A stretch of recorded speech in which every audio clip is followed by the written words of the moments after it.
TP family, so this was after I did my little makeup for our little shoot. And so today I'm coming with you with Power Hour. So what that is that where we all come together as a family and we see how we can make things better, or we see how we can talk things out as a family. And it's called As You Think, because we're responsible for the things that we take in, and we're responsible for how we take what someone says and how we perceive it. So hopefully after our talk today, you guys will have a clear understanding of positivity, and whatever the negativity is, what someone says, just throw it out by the wayside. So again, take in the positivity, negativity, throw it out by the wayside. And without further ado, let's get right into it.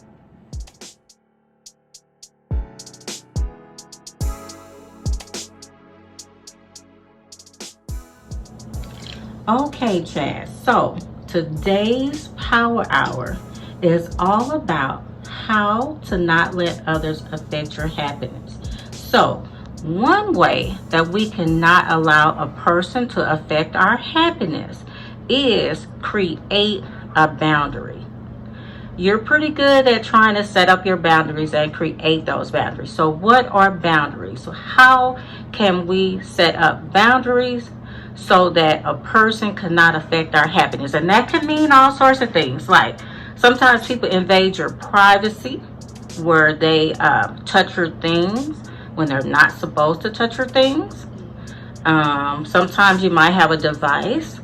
You might not have put your password on there, and someone might have looked at your device because you didn't put that password on. So that is affecting your happiness, right? Because you didn't like that person crossed that boundary. So first thing is how not to let others affect your happiness, and how can we create boundaries. And this is kind of really good. It kind of helps us too, right? Because we have things in the house, and we all are family, right? So no perfect family. So sometimes we have family members that touch our things, and we're not happy about that. It actually makes us very upset.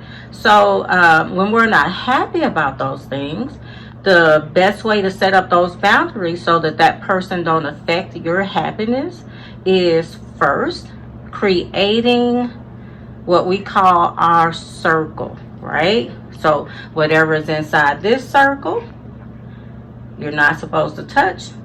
It's a boundary. And whatever is outside of the circle, that's okay. But if it's inside of the circle and is inside the boundary that I've created, how does that make you feel if someone crosses those boundaries? And what do you think that we can do better as a family to help not affect each other's happiness?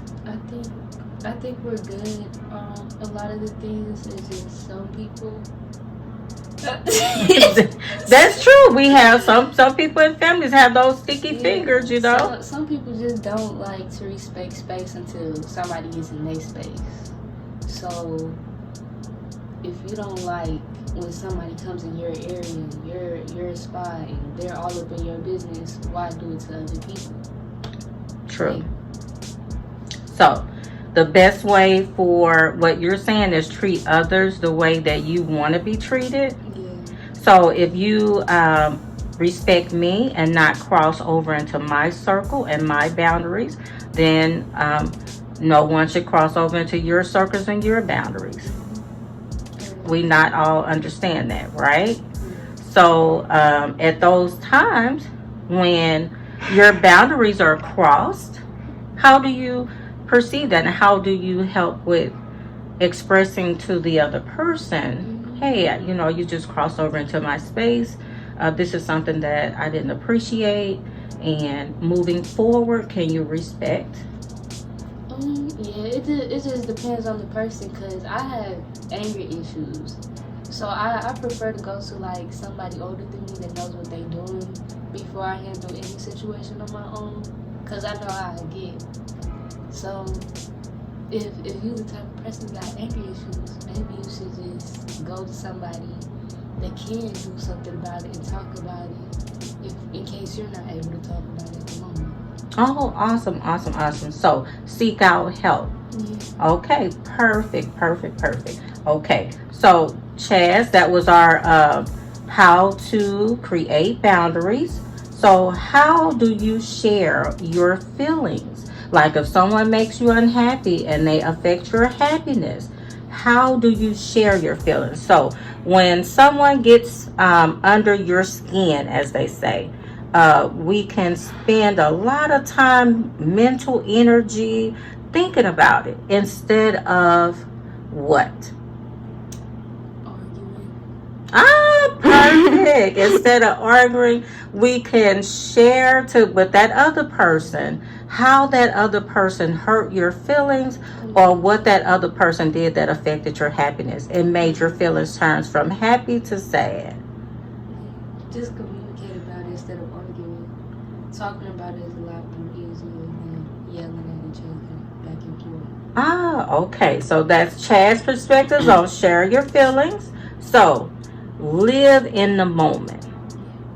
Do you live in that moment? Will it affect your happiness? Or do you kind of just talk about it so that you don't let that moment affect your mental energy, your space? Talk about it more than I allow to affect me. Okay. But if it does get to that point where it does affect me, I just have to just stay quiet. Stay quiet. So that's another point. Stay quiet. Okay. How can you stop trying to prove other people wrong? So if you feel that somebody else is wrong, should you chase after that and just try to prove that them is wrong? So as an example, you might feel empowered for a little while when you say, I'll slow them down. But having to try and prove that other person was wrong, what should we do actually? Well, me personally, I don't care for like other people's to do whatever. I feel like you should know your worth, and if you know your worth, you should know your place, and you should know where you stand. If you feel like somebody else is in the wrong for something, allow them to be in the wrong. You're not in the wrong. You know what you did. They know what they did, and just stick beside yourself. Wonderful. Change their way.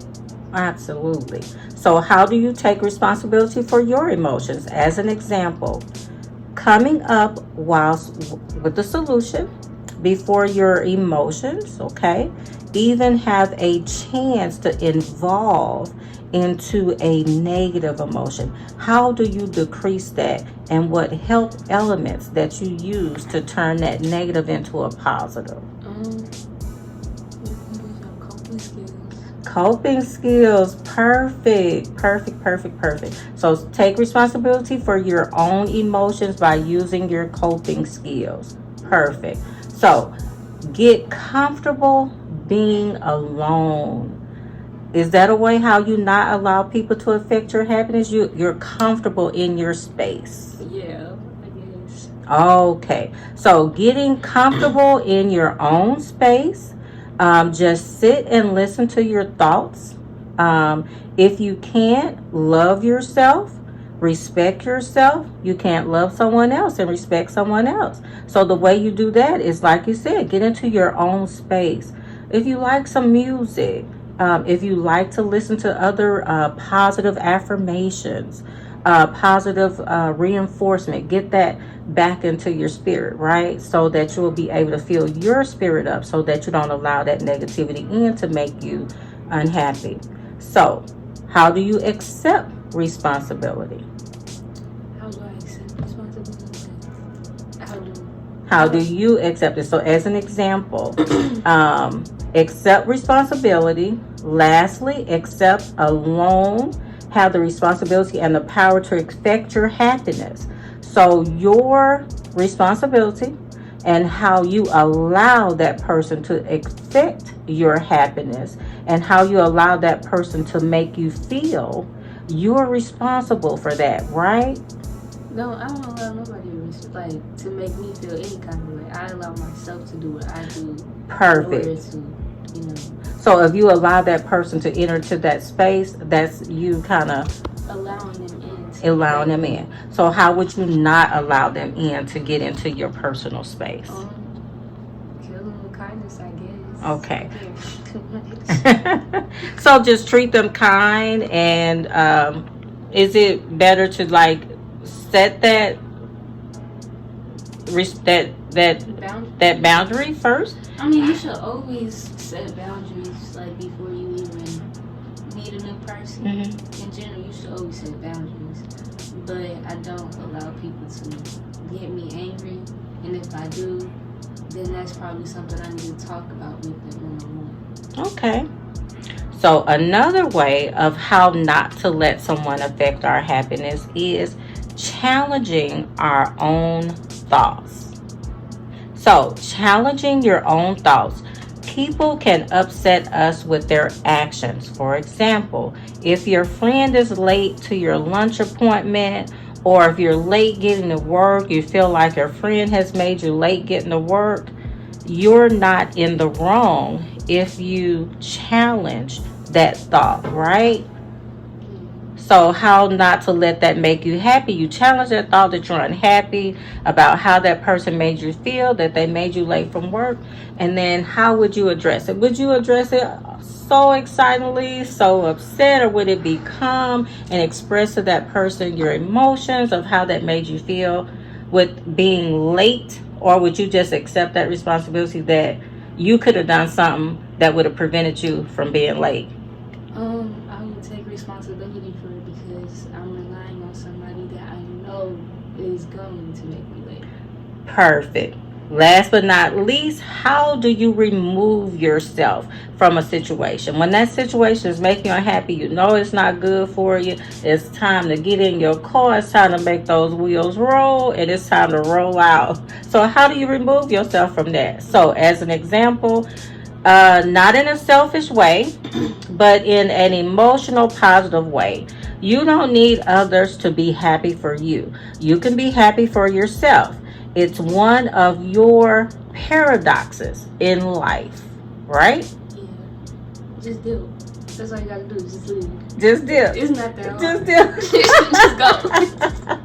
Well, Chaz, I appreciate you for doing the Power Hour and expressing to us how we can get better as a family and how we can understand those rules, right? So we're not going to be afraid of saying that these are rules that we're putting in place. So everybody want to be afraid of the rule, right? Mm-hmm. If you say rules, the kids will go against that. No, they won't. Just let them know it's rules everywhere. Mm-hmm. Rules of the road.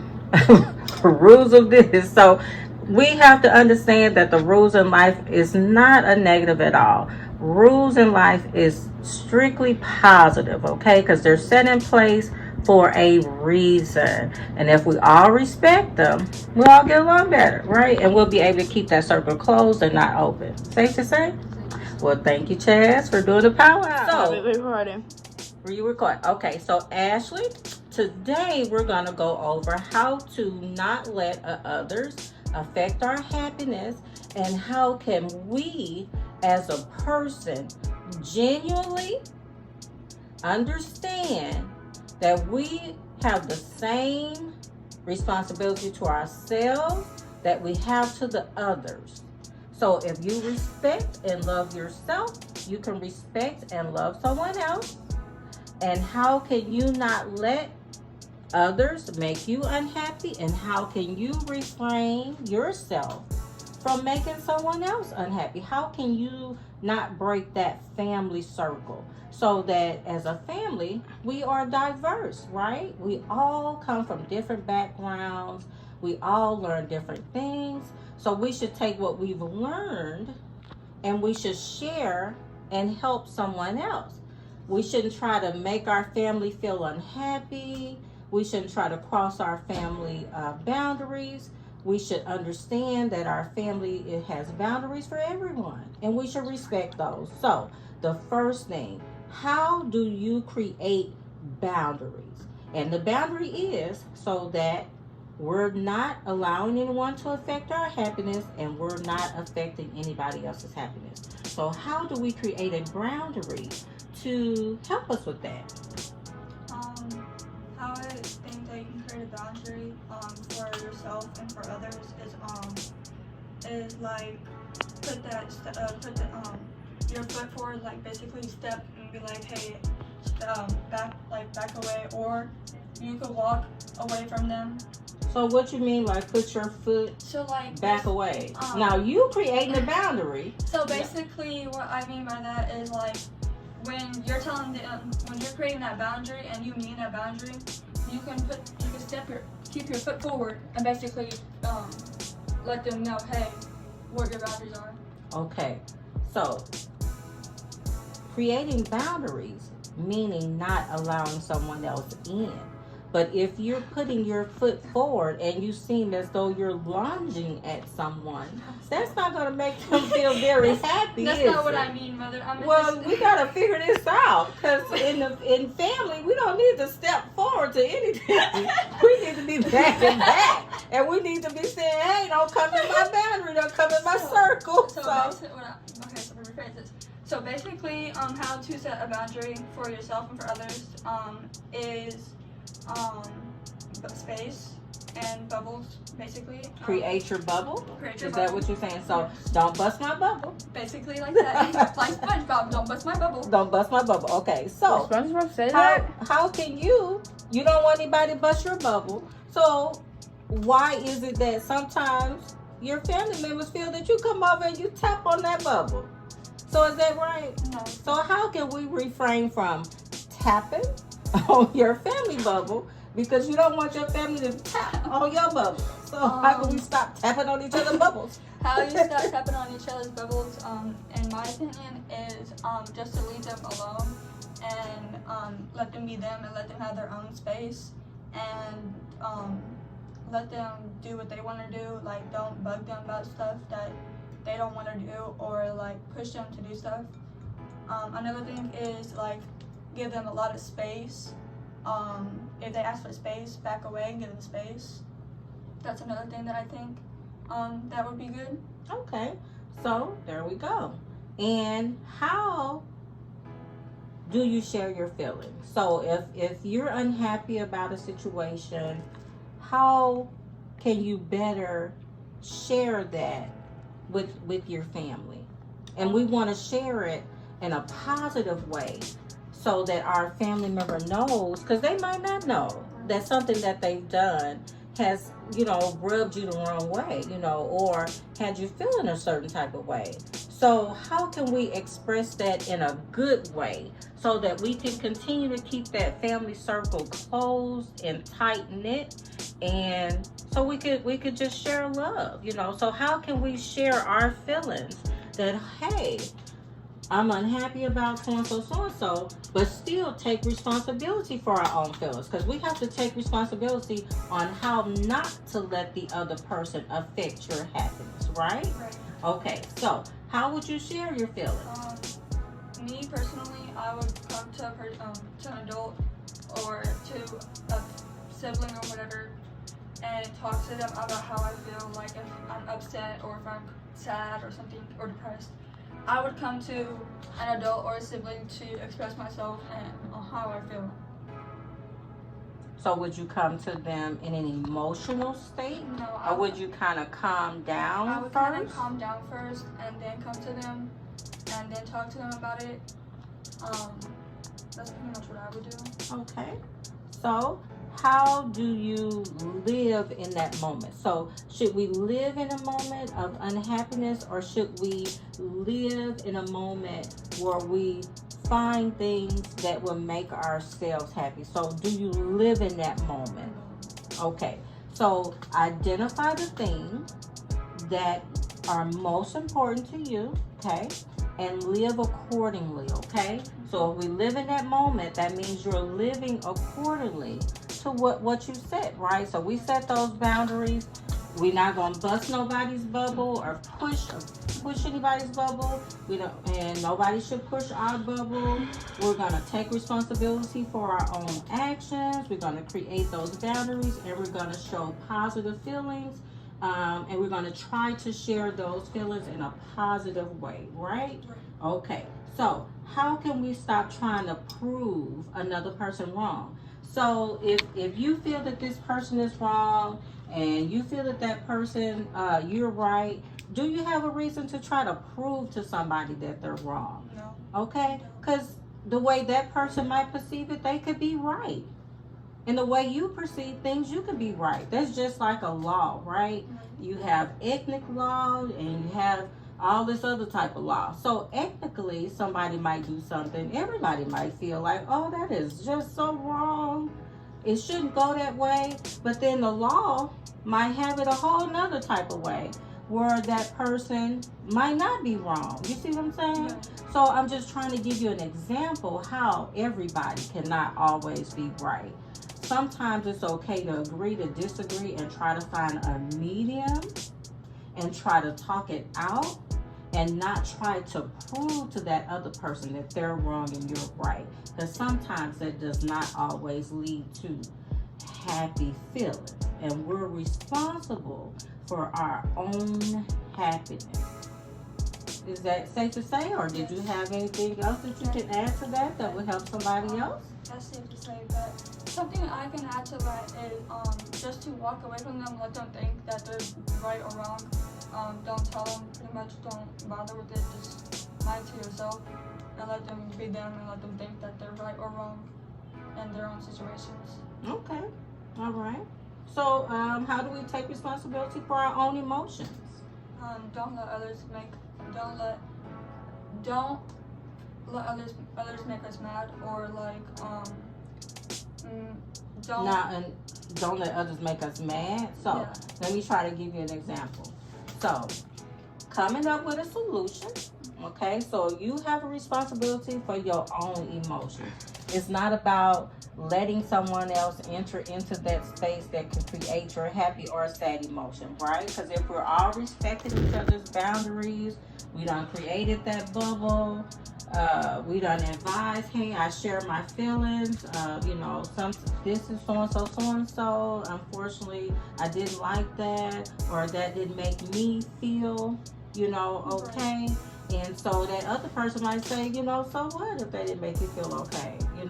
This is how I feel. I have they have a way of responsibility, and they can express themselves how they want to express themselves, right? So, see, there you go. You have one of your siblings that offer something else. They have an opinion, and you have the right to respect their opinion. Somebody has, I would say, for instance, if somebody has their, opinion, and you have your opinion, just go with it. Just move away from the situation. Okay, sounds good. Or you can go with your opinion and not with theirs. Okay, so In that's a fine. positive way. In a positive way, okay. So saying you respect your opinion. So with a family, you have to also respect their opinion.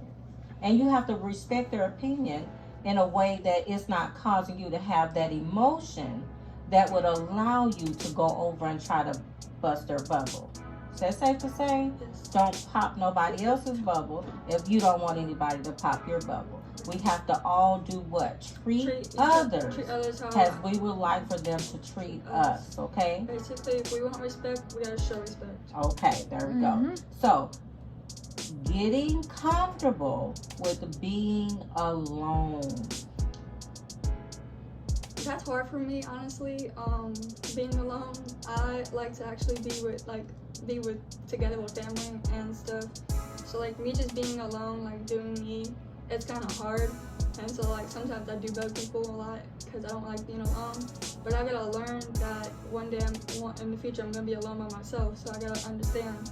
You don't necessarily have to be alone in the future by yourself. Do you mean in a relationship? Yeah. Or if you move with yourself and you're in an apartment. Yeah. So you have to understand that creating, your own space so that you're comfortable in being alone. Because not everybody wants to be bothered every time, right? That's right. We all want a time to where we just have to replenish ourselves. It's not anything at anybody. It's just simply saying, I need time to feed me, right? I need time to nourish my thoughts, nourish my feelings, to fill your vitality back up so that you can be able to always, be a positivity to someone else. Okay? Safe to say? Yeah. Okay.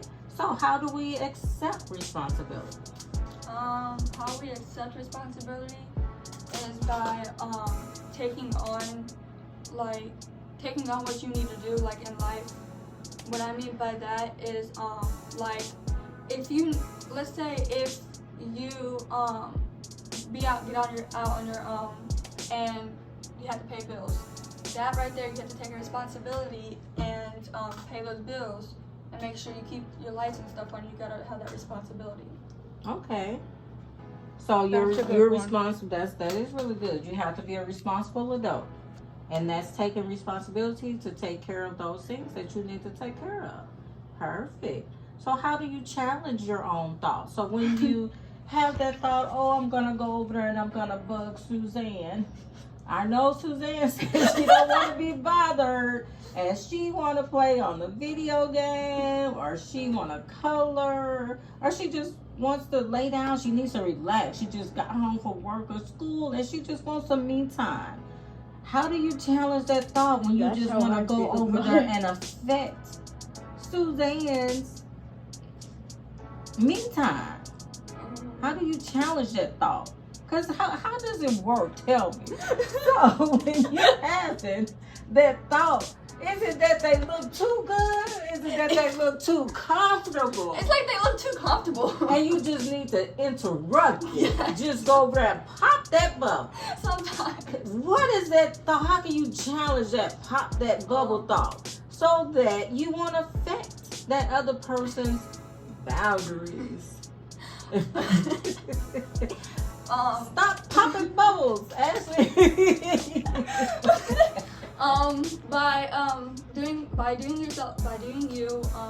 Doing what you need to do your responsibilities, be yourself.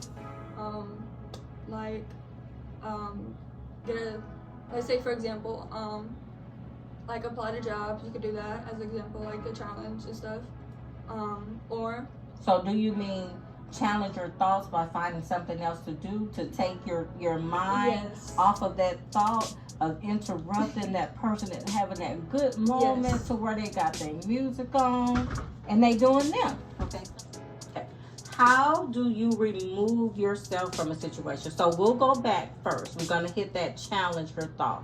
So what you're saying is to challenge that thought of invading someone else's space, or crossing over someone else's circle, or tapping or popping someone else's bubble.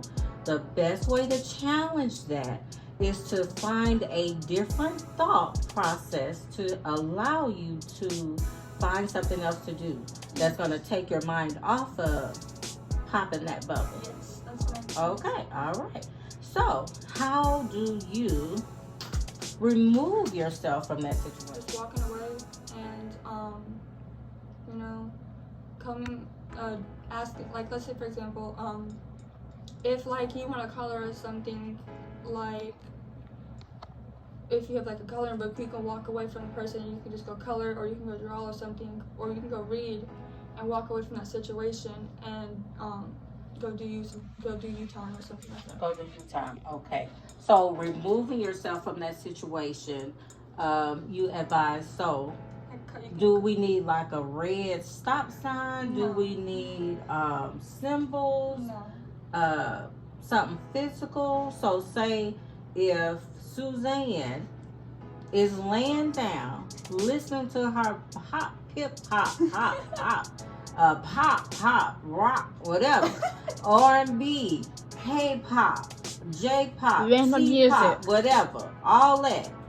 Can you, if you see a red stop sign, so if I'm in my room and I put a red stop sign on there, would that help you to know, don't pop that bubble or don't step in that circle? I would know not to pop the bubble. Moving forward, I would understand not to pop the bubble, not to invade their space or anything like that. Just ask them if you could use their stuff. Okay, and the only reason why I was saying you, because today's as we think theme was how to not let others affect our happiness, right? Right. So, but as a family, when we're talking it out, we never use the word you. We always advise how I feel. Because if we take the word you out, it doesn't feel like we're pointing the fingers at you, right? Right. And so if we say I, then that kind of lessens that a little bit, and that person is not so defensive against it, and they take it as a positive and understand how that makes the other person feel, and it helps us to keep our circle closed. Thank you, Ashley. You're welcome.